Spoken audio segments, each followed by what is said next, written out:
The night my husband looked at me from across the dinner table and looked straight through me, I knew something had already died between us. He didn't yell. He didn't even frown. He just picked up his phone, scrolled past whatever I'd said, and the silence that followed was heavier than any argument we'd ever had. That was the night I started to disappear. And the worst part, I let it happen. For years, I let it happen. My name is Claire.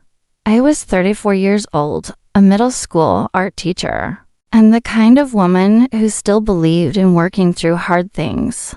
I wasn't naive. I wasn't weak. I was devoted, and sometimes devotion is the most dangerous thing a woman can carry into a broken marriage. Let me tell you something. When people picture a woman losing herself in a marriage, they imagine screaming, crying, thrown dishes, dramatic exits. They don't imagine the quiet version, the slow version, the version where you wake up one morning and realize you can't remember the last time you laughed out of pure joy, where you started measuring your words before you say them, not because he'll get angry, but because you've learned that your words don't land anywhere anymore. They just fall. That's what my life had become. Daniel and I met when I was 26. He was funny, attentive, the kind of man who remembered that you mentioned you liked a certain song once, and then played it in the car months later without saying a word about it. I fell in love with the small things he noticed. I thought that meant he truly saw me. I didn't realize that one day he would stop looking altogether. We married at 28. The first 2 years were what I'd always dreamed of. Not perfect, but real, warm, full of inside jokes and Saturday mornings where we'd stay in bed too long and feel no guilt about it. He was present, and I was happy, and I thought that was just who we were. Then something shifted. I can't name the exact moment. That's the cruelest thing about slow erosion. There's no single crack you can point to. There's just the gradual wearing away until one day you look at the foundation and realize it's mostly dust. He got promoted at work around year 3. I was proud of him, genuinely. He worked hard, and he deserved it. But with the promotion came longer hours, and with the longer hours came a new version of Daniel that I didn't know how to reach. He'd come home late, eat whatever I'd saved for him in silence, and disappear into his office. I told myself he was tired, stressed, that this was temporary, that he needed space, and I should give it to him without making it about me. I gave him space. He took more. I started doing things to fill the distance between us. Cooking elaborate dinners he barely noticed. Planning weekend trips he'd cancel last minute with a half-hearted apology. Leaving little notes in places I thought might make him smile. I was working so hard at a marriage that had quietly become a solo performance. And the thing is, I knew. On some level, deep and quiet, I knew. But knowing and accepting are two very different countries, and I was not ready to cross that border. There was one particular Tuesday evening.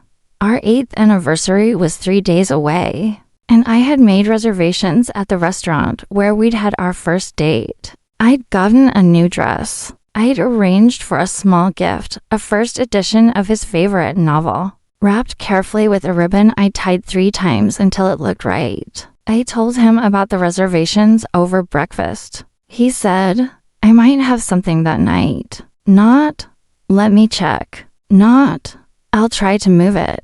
Just, I might have something. Like our anniversary was a mild inconvenience he'd need to work around. I sat with my coffee cup in my hand and I smiled. I said, okay, just let me know. But inside, something cracked that morning. Something I'd been carefully holding together with both hands, crack. He forgot the anniversary entirely. Didn't mention it. I didn't bring it up. The reservation came and went. I ate leftovers alone and watched a movie I can't even remember. And somewhere around the middle of it, I realized I was more comfortable with his absence than his presence. Because at least when he wasn't there, I didn't have to pretend not to be hurting. That should have been my first real warning. That comfort in absence is not peace. It's surrender. But I didn't leave. Not then. Because I was still convinced that if I just waited long enough, if I said the right things, if I asked the right questions, if I loved him the right way, the man I married would find his way back to me. I started reading books about emotional distance in marriages. I listened to podcasts about reconnecting with a withdrawn spouse. I downloaded apps for relationship check-ins and wrote out thoughtful conversation starters on sticky notes I never used. I was treating my marriage like a project I could fix with enough research. Let me tell you something I wish someone had said to me then. You cannot love someone back to you if they've already decided to leave, even if they're still sleeping in your bed. His name was Derek at his office. Not a person, a project. He'd mention it the way some men mention a second life. Derek this, Derek that. The Mercer account was draining him. The Mercer account was why he couldn't come to dinner. The Mercer account was why he was traveling again. I never questioned it. I was too busy being understanding. It was my sister, Renata, who first said it out loud. We were sitting in her kitchen one Sunday afternoon, the kind of easy afternoon where you drink tea and talk about nothing. And I mentioned, casually, like it was nothing, that Daniel had been away again for work. She looked at me with those sharp, careful eyes of hers and said, Claire, when's the last time he asked you how you were doing? Like, really asked. I opened my mouth and closed it because I couldn't answer. I genuinely could not remember. Don't make excuses, she said quietly. Just answer it. I thought about it for a long time, long enough that the tea went cold. And the answer that settled into my chest was not the one I'd been telling myself for months. The last time Daniel had really asked how I was doing, looked at me while I answered, and actually listened. I had to go back nearly a year to find it. A whole year. I drove home that evening with Renata's question following me like a shadow I couldn't outrun. And for the first time, I stopped making excuses inside my own head. I just let the truth sit there. Uncomfortable and honest. My husband had checked out of our marriage, and I had been the only one still showing up. The question was, why? And for how long? And what was I supposed to do about it? I didn't confront him that night. I couldn't. There was a part of me still terrified that if I named the thing out loud, it would become real in a way I couldn't take back. So instead, I started paying attention. Really paying attention. I watched the way he held his phone at an angle when I walked past. I noticed that his work trips had gone from once a month to twice, sometimes 3 times. I noticed that he'd stopped wearing his wedding ring on the weekends. Not every weekend, but enough that I'd started to count. I noticed that when we were at social events together, he stood slightly apart from me. Not dramatically. Not in a way other people would notice. But I noticed. I always noticed. And I noticed something else. He smiled sometimes. Not at me. Not at anything in the room. Just at his phone. A private smile that he'd catch himself wearing and quickly neutral face away. I told myself it was nothing. I told myself it was nothing 17 times, which meant I was telling myself it was something. One evening, he fell asleep on the couch before me. His phone lit up on the coffee table. I walked past it 3 times before I stopped. I stood there for a long moment. My heart was doing something loud and complicated in my chest. I told myself not to look. I told myself a woman who trusted her husband didn't look. Then I thought about the year of silences, the missed anniversaries, the ring off on weekends, the private smiles. I looked. I won't tell you exactly what I read because I still can't say those words without feeling the floor fall out from under me. But I will tell you that what I found wasn't a fling, wasn't something recent and frantic. What I found was a conversation so comfortable, so familiar, so full of small references and inside language that I understood immediately. This had been going on for a very long time. Long enough that she called him D. long enough that he called her mine. I set the phone back down, face up, exactly as I'd found it, and I went to the bathroom, sat on the edge of the tub, and didn't cry. I was too deep inside the shock to cry. I just sat there and counted the tiles on the floor. 48 tiles. I counted them twice to make sure. I went to bed before he woke up. I lay there in the dark, completely still, listening to him come in and settle beside me. And I thought, this is the same bed. This is the same room. This is the same man I married. And everything is entirely different. The thing about betrayal is that it doesn't just hurt you where you discovered it. It goes back. It rewrites the past. Every memory gets revisited with new information. Every moment he was distant, reframed. Every trip, every late night, every time I blamed myself for not being interesting enough, present enough, loving enough. All of it flipped over like a card, and on the other side was a truth I hadn't let myself see. I wasn't the problem. I had never been the problem. I had been the solution he stopped wanting. I didn't say anything to him for 5 days. 5 days of breakfast and dinner and polite exchanges, and me quietly burning from the inside out. I needed those 5 days. I needed to stop grieving long enough to think clearly, because I knew that when this conversation finally happened, I could not fall apart.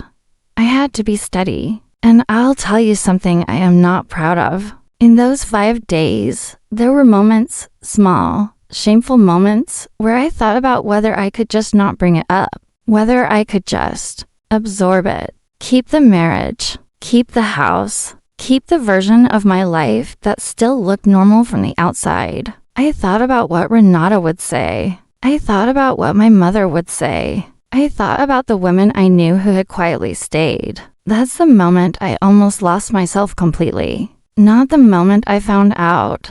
Not the moment I lay on the bathroom tiles in shock. But the moment, 5 days later, when I almost decided to protect his secret for him, so I could keep the illusion of my own life intact. I sat in my car in the school parking lot during my lunch break on the 4th day, and I said out loud, to no one, to myself, Claire, you are not going to disappear for this man. And it was the first true thing I had said in a very long time. On a Friday evening, after dinner, he was at the kitchen counter scrolling through his phone. I walked in, pulled out a chair, and sat down. I said, Daniel, I need us to have a real conversation. He looked up. Something crossed his face. Not guilt, not exactly. It was closer to the expression of a man who has been waiting for a door to open and isn't sure if he's relieved or afraid. He put the phone down. I asked him directly. I didn't circle it or soften it or give him an escape route. I asked him if he was in a relationship with someone else. He didn't deny it.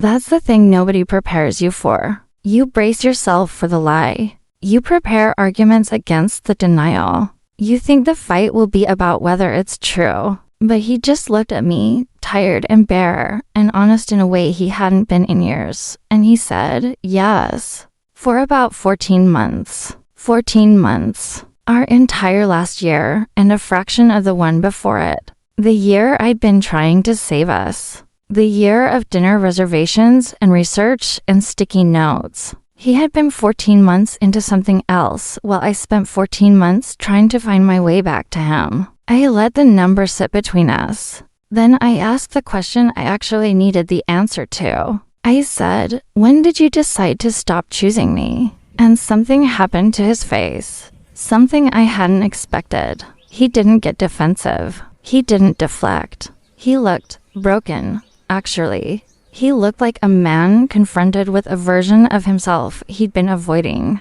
He said, I don't know when. I stopped believing we could make each other happy. And instead of telling you that, I just went away. You went away. I repeated, well, I was right here, working to keep us together. He nodded. He didn't look at me when he nodded. I said, do you know how long I've been trying to reach someone who already decided to be unreachable? He was quiet. And in that quiet, something inside me, something I'd been holding tightly for years, some last desperate hope that the marriage I was fighting for was real, finally let go. Not with anger, not with screaming, just a slow, almost silent release. I understood something then that I think a lot of women understand too late. The marriage I had been fighting for had not existed for a long time. I had been fighting for a memory, for a version of us that lived only in the earlier years and in the story I kept telling myself. He asked me what I wanted to do,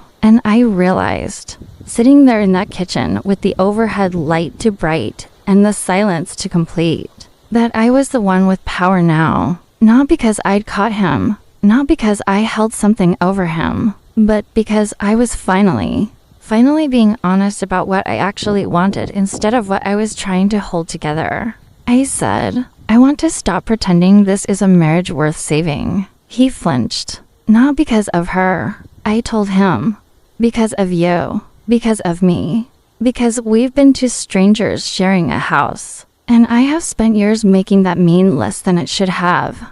I don't want to do that anymore. I won't pretend that the conversation that followed was clean or easy. It wasn't. There were tears, his, eventually, which I hadn't expected, and mine, later, when I was alone. There were hard conversations about practicalities, about the house, about money, about how to tell people. There were nights when the silence of an empty bed felt like its own kind of grief. Because even when a marriage has already died, there is still loss in the burial. I moved out of the house 3 weeks later. I took what was mine and I left what wasn't. I rented a small apartment 20 minutes away, close enough to my school that I could walk to work. The first morning I woke up there alone, with the morning light coming through unfamiliar windows and the sound of a neighborhood I hadn't learned yet. I felt something I hadn't felt in years. Not happiness, exactly. Not yet, but freedom. A specific kind of freedom that comes not from running away, but from finally, firmly choosing yourself. I called Renata from my new kitchen floor. I hadn't bought furniture yet, and I told her everything. She cried. I told her not to. She cried anyway. And then she drove over with a bottle of wine and to take out containers. And we sat on the floor together, and she said, "You're going to be so okay, Claire. I need you to know that." I didn't fully believe her yet, but I held on to it. There's a strange and unexpected thing that happens when you stop pouring your entire self into someone who has already turned away. You get yourself back, slowly, in pieces. I started painting again for the first time since graduate school, not because it was productive or goal-oriented, but because it made me feel something real. I started cooking things I liked instead of things I thought he'd prefer. I started making plans for my weekends without consulting anyone, and the particular freedom of filling your own Saturday morning exactly as you choose. I had forgotten how that felt. I will not pretend the healing was quick or linear. There were nights I lay awake in my small apartment and missed, not him exactly, but the version of him that used to hold my hand in the car without thinking about it. The version that made me feel seen. I grieved that man. He deserved to be grieved. But I stopped grieving the marriage, because I came to understand that the marriage I'd been protecting was one-sided from the moment he checked out. And you cannot lose what was never really there. I also came to understand something harder. Something that took months to sit with. Some of the disappearing had been my own doing. Not the betrayal. That was his. But the slow, quiet erasure of my own desires, my own voice, my own need to be chosen. I had participated in that. I had kept the peace at the cost of my own peace. I had prioritized his comfort over my own truth until I genuinely couldn't remember what my truth felt like. That was the real work of recovery. Not getting over him, but finding my way back to a version of myself that had been buried under years of trying to be exactly what a failing marriage needed. It took time. It took therapy, which I'd been resistant to for years and then couldn't imagine having survived without. It took my sister and two close friends I'd neglected during the marriage years. It took learning to sit in silence without filling it with anxious productivity. And slowly, I started to feel like Claire again. Not the Claire who'd been folded small and tucked into the corner of someone else's life.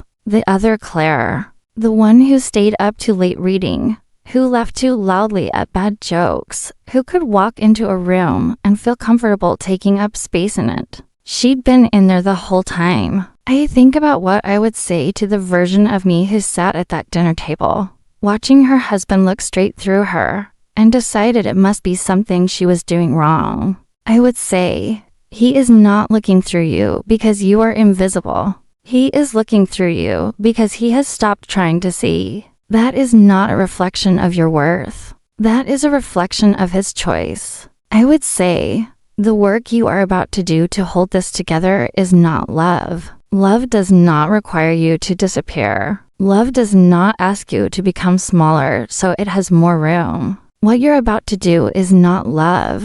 It's survival. And you deserve more than survival. I would say, the marriage you're fighting to save is not the marriage you actually have. You are fighting for memory, and memories cannot hold you at night. I would say, the day you choose yourself will feel like the hardest day. It will feel like failure. It will feel like loss. But there's a morning on the other side of it. Light coming through unfamiliar windows, the sound of a neighborhood you haven't learned yet. And on that morning, you will breathe in a way you have not breathed in years. I would say, wait for that morning. You earned it. It has now been almost 2 years since I left. I am still an art teacher. I still love my students fiercely and make elaborate lesson plans that my colleagues find amusing. I still talk to Renata every Sunday. I still cook things I love. I still wake up some mornings with a quiet ache for what I thought my life was going to be. And then I let that ache pass through me, and I get up, and I make coffee, and I live my actual life, which is full. Surprisingly, quietly, deeply full. I am not in another relationship.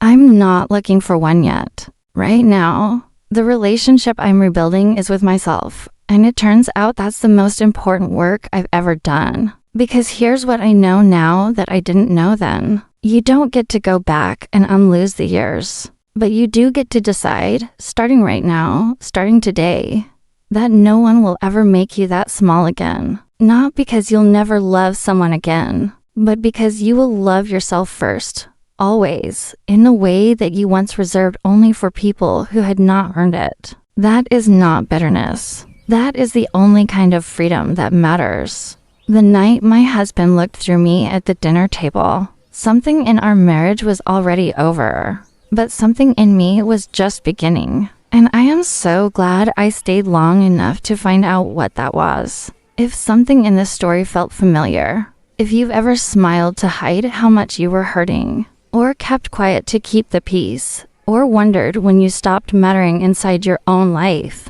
I want you to know, you are not alone, and you are not invisible. Drop a comment below. I read every single one. And if this story meant something to you, share it with someone who might need to hear it today. Sometimes the right words find us at exactly the right moment.